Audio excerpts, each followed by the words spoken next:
My name is Baruc, Lara. We were in the same class together, Yes. right?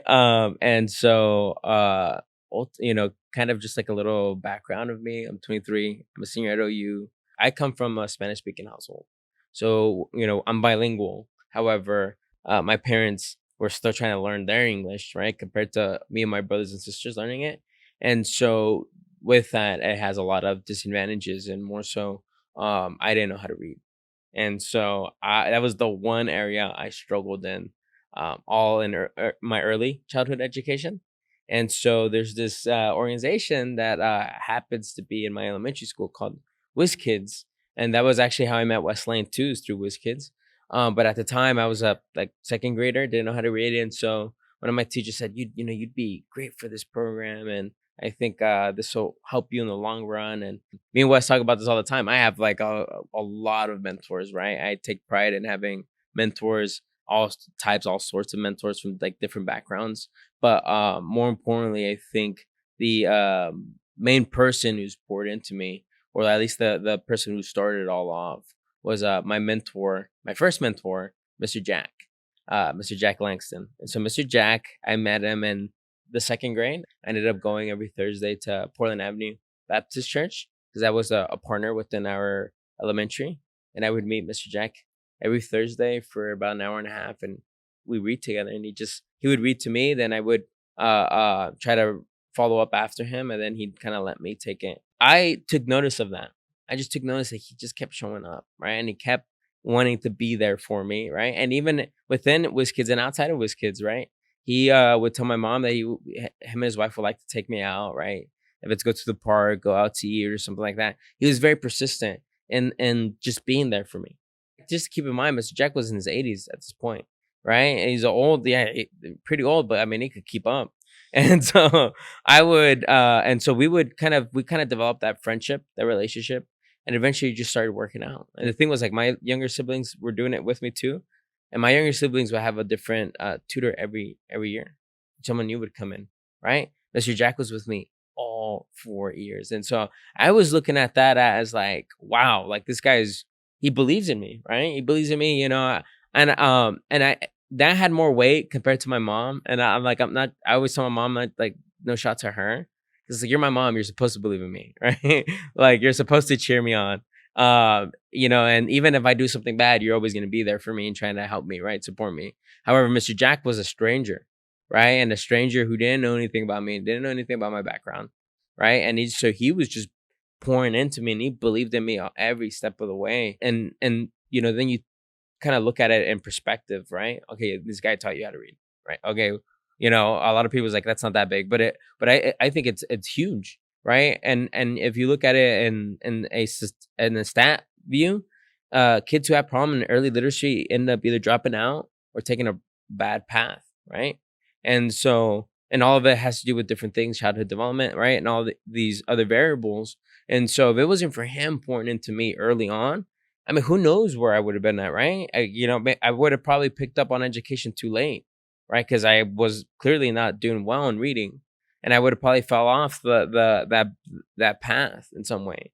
And so when you look at it in the perspective, this one man teaching me how to read did more to me than anything else, right?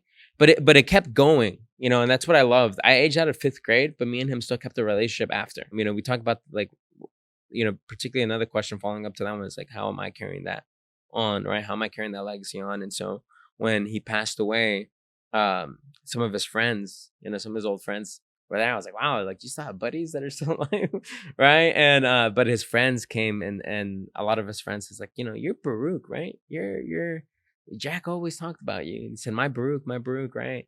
And he said this to all of us. He said, "You're gonna be the president of the United States." So I was like, "Gosh," it's like Mr. Jack, and he says, I believe it." He says, "I believe it," and I think Jack, he spoke about you in those terms every single time he would bring you up, and he would always say, our Baruch, my Baruch," right? And I think you hit on something that we need to share in general, which is especially the younger generation can get what they're calling purpose anxiety, Mhm. right? Where we're going, what is my purpose in life? What is my purpose in life? But someone like Mr. Jack took from scripture. Our purpose is to love God, love people. Yep. And he did that in such a simple way Mhm. through mentorship Mhm. and just truly investing in one person, Yeah. not needing to make purpose this big Yeah. equation. But his impact was really at an individual level, which has led you to Mhm. then step into your Yeah. purpose. And he did that by building relationship and, like you said, being persistent Mhm. and consistent. Yeah. And so now that you are continuing that legacy, what do you have going on in your life? What projects are you working on that we now can see are breadcrumbs that were originally planted just when Jack invested in you? Yeah, no, yeah, that's a great, me and when I was on the Hope Leads podcast with Wes, we were having a conversation, particularly on this aspect of purpose, right? And I agree. I think youth today, I think that's the biggest issue that youth we need to help youth face, right? And I think we get caught up particularly in this idea of purpose and drive and when we look at individuals in society who've done amazing things. And so people are like, wow, if I'm not doing something like that, then I'm not doing anything. And in my case, I said, well, that's not that is not the case at all, right? Mr. Jack, what I always tell, particularly people who want to be mentors, you have to have three things. These are three things that Mr. Jack taught me: commitment, persistence, and consistency. If you don't have those three things, don't sign up to be a mentor. And the reason why I say that is because Mr. Jack saw that it was far more important to cultivate the dreams that were going to come after him, right? He figured out that, you know, and it happened through life. Well, it happened through his life, but he figured out that he was being too hasty to try to achieve all his dreams on his own, right? And so he said, you know what? I think moving forward, I need to cultivate those who are going to come after me, and then I can one day entrust my dreams to them, right? And that's what he did exactly to me, right? I'm his legacy bearer at this point now, and so when he kind of he didn't never told me that. I just saw it. That was what I learned from his life. Was okay, how are we gonna cultivate those who are gonna come after us, right? Because Mr. Jack's dream still lives in me, right? His dream is still alive, and young, right? It's alive and it's young, and so I think when we look at this idea of purpose, particularly for older individuals who are wanting to give back, and particularly young individuals who are seeking, right? It's that idea of how are you cultivating those dreams that are going to come after. And so we kind of transitioning into that second part of the questions, today, right? What am I up to today? I'm up to a lot of things today. I ended up kind of praying about it, and I visited scripture. I think the message here within the scripture that I found were from two parts, right? So part one was the scripture when he tells the apostles, if you have a faith as big as a mustard seed, right, you can move mountains. And I tell people all the time, he's like, he's not asking for it to be huge. He says as big as a mustard seed and you can move mountains. So essentially, that can mean a lot of things, right? The way I interpreted that was that start small, right? You only need to do something small. You don't need to do anything big, right? And then keep doing that small thing, and then the next small thing's gonna pop up, and then you keep doing those things. And then second was the washing of the feet, right? He said, he tells Peter, he says, and his apostles, I have done this unto you, and I do it unto others, right? As all he's doing is washing feet. They were just washing feet, a sign of humble and service, right? Humility and service. And so in my head, I'm sitting there and said, well, he's not asking me to go and like change the whole world. What he's asking me to do is do something small and do it with the heart of service and humility, right? And so for me, that was, all right, let me start volunteering. Let me go to church. I started volunteering at church in high school, middle school and high school. And then it's like, okay, let me take a bigger step. Let me get involved in my school, right? So then I got involved in student leadership.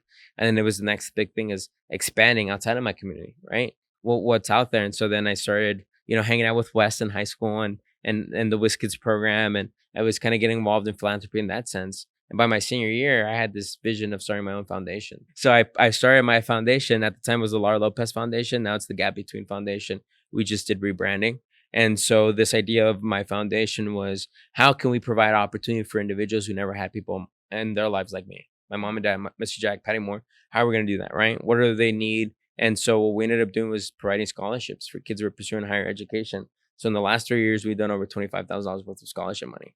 And we have a program now and for college students. And so our recipients we're working with them all 4 years. So we have 4 recipients right now, and each one gets 10 grand for 4 years, and it's split in 4 years, right? And then we pair them up with a mentor, right? I wonder where that came from. And this mentor aligns with them personally and career wise, and so then they walk with each other through those 4 years, hoping at the end of the road there'd be an opportunity. And so then publishing a book. And so I wrote the book. I wrote The Incredible True Story, which is about my travels. On November 3rd of 2020, I published it. And so it's been out for 2 years, and it's been selling well. And I get invited to speak about The Incredible True Story, which is about purpose for youth. I think in today, the way that I'm pouring into using what Mr. Jack taught me, in particular my mentors, I think I'm doing it through my foundation, through my book, through politics, and then hopefully whatever else God has planned for me moving forward. It's amazing. Thank you so much for sharing your story. And I think the things that we can get out of this today are, one, to invest in people, because that is truly the Lord's vision for how we can make an impact in this world. And also just to steward those God-given opportunities well, and to start small.